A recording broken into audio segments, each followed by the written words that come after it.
যে কোনো একজন প্রশাসনকে রিকোয়েস্ট করতে পারে। সেখানে উনি নিজে একজন মুক্তিযোদ্ধা হয়ে কিন্তু হাঁটা লাগে না, ওনার একটা কল দিলে মানুষ আগে আসবে। জানি না আসলে সেক্ষেত্রে এখনো 5 দিন হয়ে মানে গেছে। তো বাংলাদেশের কাছে একটা গালি, এটাও একটা ফ্যাক্ট। আমি তাদের হয়ে কথাগুলো এই জন্যই বলতেছি কারণ আমি নেগেটিভ কিছু দেখি না। আমি একটা মানুষের নামে কিভাবে নেগেটিভ কথা বলবো? আপু কি বললেন যে মুক্তিযোদ্ধা বাংলাদেশের মানুষের কাছে এখন একটা গালি, হ্যাঁ, কি জন্য আসলে এটা আমাদের? কারণ এই যে ছাত্র আন্দোলন কেন হয়েছে, এই মুক্তিযোদ্ধার কোটা নিয়েই তো এটার মূল সূত্রপাত হয়েছিল। যাই হোক, আমি আসলে এটার মধ্যে চাইতে চাই। সেটা তো কোটা নিয়ে হয়েছে, কিন্তু মুক্তিযোদ্ধাদের নিয়ে মুক্তিযোদ্ধাদেরকেও তখন অনেক হেনস্থা করা হয়েছে, অনেক করা হয়েছে, এটা আপনারাও জানেন। এটা নিয়ে বলার কিছু, যাই হোক আমার সাবজেক্টটা আলাদা, ঠিক আছে, এটা সবাই জানে।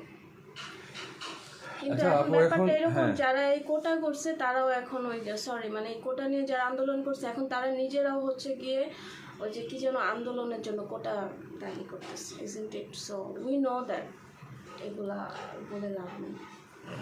আপু একটু বলেন যে আসলে আপনি আইনের যে আশ্রয় নিছেন, আইন থেকে আপনাকে কতটুকু মানে?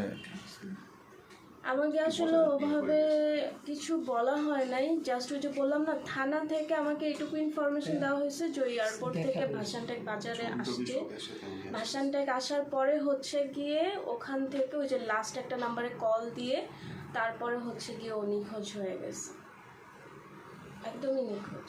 এখন আপু বলবেন যে আপনার হাজবেন্ডের সাথে মানে আপনাদের কেমন এই সংসার জীবনে কেমন ছিলেন আসলে, কোনো ঝগড়া বা কিছু সবসময় কি লেগে থাকতো? সংসার জীবনে তো সবারই কমপ্লিকেশনস থাকে, বাট আমি আসলে সবসময় জিনিসগুলো এড়ায় চলার চেষ্টা করছি। আমি ঝগড়াঝাটি জিনিসটা একদমই পছন্দ করি না, বাট আমাকে কেউ কিছু বললেও আমি তাকে ইগনোর করি। আমি ঝগড়াটা একদমই বেশি একটা লাইক করি না, ঠিক আছে? তো ওইভাবে ঝগড়া খুবই কম হয়েছে।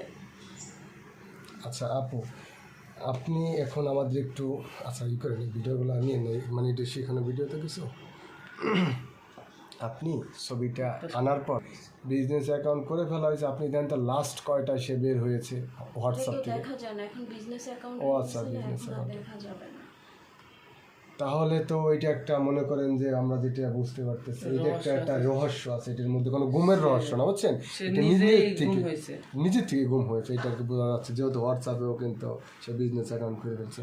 যদি সে কেউ তারে তো নিয়ে যাইতো, তারে কেউ যদি ধরেন গুম করছে বা কিছু একটা করছে, টাকার দাবি ছিল, তাহলে এতদিন অলরেডি চলে আসতো ফোন ফ্যামিলির কাছে যে আমাদের এত টাকা। এটা হচ্ছে লাস্ট নাম্বার যেটাতে কল দেওয়া হয়েছে, যে বন্ধ করে দিছে।